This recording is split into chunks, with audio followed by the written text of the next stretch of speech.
మీ fashion అవసరాలను నెరవేర్చే తెలివైన ఎంపికల గురించి తెలుసుకోండి. పూర్తి వివరాలకు చదవండి రేపటి సాక్షి దినపత్రిక.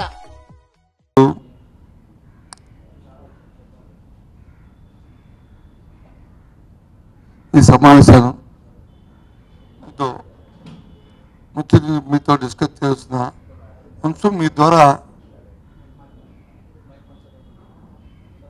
మా విధానాన్ని, అలాగే రాష్ట్రంలో అధికారం ఉన్న కూటమి ప్రభుత్వ విధానానికి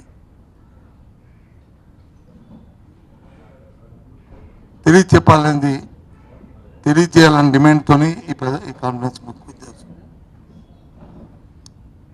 చాలా సున్నితమైన అంశం. మన ఈ విశాఖపట్నంలో ఉన్న స్టీల్ ప్లాంట్, ముఖ్యంగా దీని తాలూకు పూర్వపరాలు మనం చూసుకుంటే, ఈ స్టీల్ ప్లాంట్ ఉత్తరాంధ్ర ప్రాంతానికో లేకపోతే మన విశాఖపట్నం ప్రాంతానికో అనే అంశం కంటే ఇది ఉమ్మడి రాష్ట్రంలో ఆంధ్ర ప్రజల తాలూకా ఇది హక్కుగా, విశాఖ హక్కు ఆంధ్ర హక్కు అనే నినాదంతో ఎంతోమంది బలిదానాలతో సుమారు 32 మంది తాలూకా బలిదానాలతో ఈ స్టీల్ ప్లాంట్ ఆ రోజు పోరాట ఫలితమే ఈ స్టీల్ ప్లాంట్ ఏర్పాటైంది.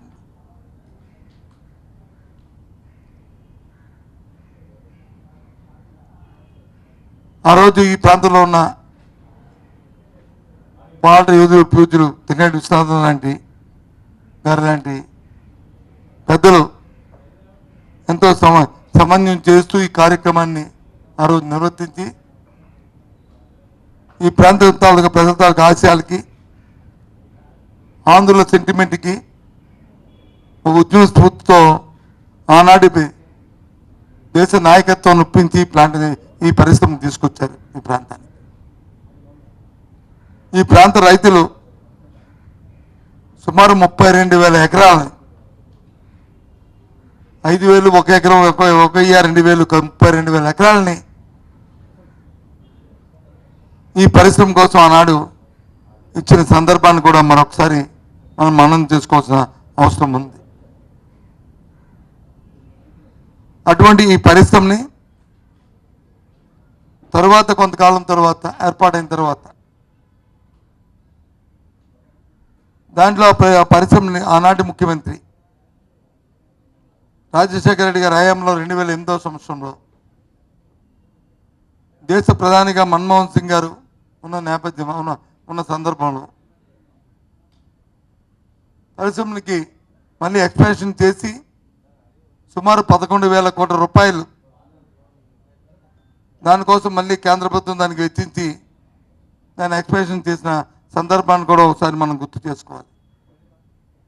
ఎందుకంటే ఆ రోజు ముఖ్యమంత్రి రాజశేఖర రెడ్డి గారు మన్మోహన్ సింగ్ గారు శంకుస్థాపన చేసిన నేపథ్యంలో నేను కూడా ఆయన రాజశేఖర గారి మంత్రివర్గంలో మంత్రిగా ఉన్న నేపథ్యాన్ని మళ్ళీ ఒకసారి గుర్తొచ్చి మళ్ళీ మీకు ఈ సందర్భంగా నేను చెప్తున్నా.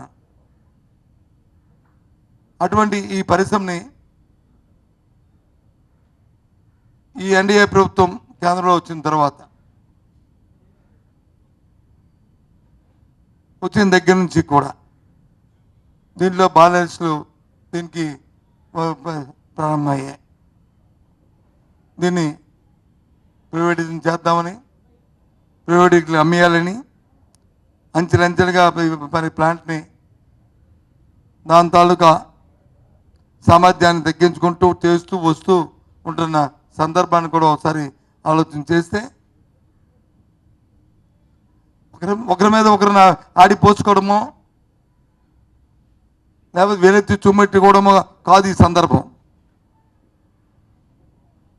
జరిగిన నేపథ్యాన్ని ఒకసారి మనం పేరు వేసుకుంటూ ఆ రోజు జరుగుతున్న పరిస్థితుల్లో అప్పుడు ప్రభుత్వాలు ఏ విధంగా ప్లాన్ని ఆపుకొని పరిస్థితులు తీసుకొచ్చాయని కూడా ఒకసారి మనం చేసుకోవాలి. గత ప్రభుత్వంలో కూడా ఈ ప్రతిపాదనలు వచ్చినాయి, గత ప్రభుత్వంలో కూడా ఈ కార్యక్రమాలు వచ్చినాయి. అప్పుడు ముఖ్యమంత్రిగా అప్పుడు మా ప్రభుత్వంలో కూడా సాక్షాత్తు విశాఖపట్నంలో ప్రధానమంత్రి వచ్చినప్పుడు ఆయన చెప్పడమే కాకుండా ప్రైవేటీకరణకి మేము వ్యతిరేకమంటూ స్టాండ్ తీసుకొని సాక్షాత్తు ముఖ్యమంత్రి గారు ఆనాటి ముఖ్యమంత్రి గారే విశాఖపట్నం వచ్చినప్పుడు ఇక్కడున్న కార్మిక సంఘాలతో సమావేశం ఏర్పాటు చేసి వాళ్ళు నిర్ణయం మేరకే కేంద్రానికి లేఖ రాయడమే కాకుండా మా తాలూకా స్టాండ్ని కూడా చెప్పిన సందర్భాన్ని మనం గుర్తు చేస్తున్నాం. వాళ్ళు చేసిన ప్రతి ఉద్యమంలోనూ కూడా మేము పాల్గొన్నాం, ఆ కార్యక్రమాలు చేస్తాం. ఈరోజు ఆ రోజు పరిస్థితులకి ఈరోజు పరిస్థితులకి వేరు. ఆ రోజు కేంద్రంలో ఉన్నది వచ్చి ఎన్డీఏ ప్రభుత్వం, రాష్ట్రంలో ఉన్నది వచ్చి వైసీపీ ప్రభుత్వం. రాష్ట్ర పగ్గాలు రాష్ట్ర అధికారంలో వైసీపీ మా పార్టీ చేతుల్లో ఉన్నప్పటికీ కూడా కేంద్రంలో పూర్తి స్థాయి మెజారిటీతో ఎన్డీఏ ప్రభుత్వం ఆ రోజు ఉంది. కానీ ఈరోజు పరిస్థితులు అది కాదు. ఎన్డీఏ ప్రభుత్వం ఇవాళ కొన్ని మిత్రపక్షాలతో కలిసి ఈరోజు పరిపాలన చేస్తున్న నేపథ్యాన్ని ఒక్కసారి గుర్తు చేస్తున్నాను. గత 15 రోజులుగా 2 ఫర్నిస్లు మూసివేసి అక్కడున్న కార్మికులు నాయకులు అందరూ కూడా ఎంతో ఆందోళన చేస్తున్న నేపథ్యంలో నిన్నటి రోజున, బహుశా మొన్నటి రోజున అనుకుంటా, స్థానికంగా రాష్ట్రంలో అధికార పార్టీ నాయకులు, స్థానిక శాసనసభ్యులు, స్థానిక పార్లమెంట్ సభ్యులు, ఇంకా చోట పాట నాయకులు అందరూ కూడా అక్కడికి వెళ్ళి మాట్లాడిన మాటల్ని నేను టీవీలో చూశాను. విశాఖ ఉక్కు కానీ